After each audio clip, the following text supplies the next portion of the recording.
আমি সোহেল। আমার বিভিন্ন ধরনের নাম আছে।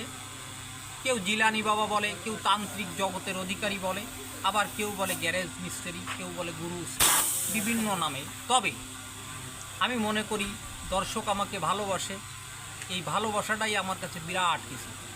তবে আমি আবার মাঝে মাঝে রান্নাবাড়ার কাজে, গ্রামের বিয়ের অনুষ্ঠান, ধর্মীয় অনুষ্ঠান, বিভিন্ন অনুষ্ঠানেও আমি বিনা পয়সায় পারিশ্রমিক দিই। এবং দেশের মানুষকে আমি খুব ভালোবাসি। আমার ইচ্ছা মানুষের মাঝে হাসি, রহস্য এবং মানুষের ভালোবাসা নিয়ে বেঁচে থাকবো, এটাই আমার ইচ্ছা। এই যে গ্যারেজের কাজ করি, একটু দেখান। এই গ্যারেজটাই আমি সেবামূলক কাজ মনে করি। মানুষের সেবা করি, তার বিনিময় কিছু পারিশ্রমিক দেয়, এ দেখেই আমার জীবনযাপন করি। এর থেকে আমার ইচ্ছা বড় কিছু না। আমার ইচ্ছা হচ্ছে আমি মানুষের মধ্যে বেঁচে থাকি। নিজেকে উন্নত করবার জন্য এত ব্যস্ত থাকি যে অন্যের সমালোচনা করার সুযোগই পাই না। ধন্যবাদ।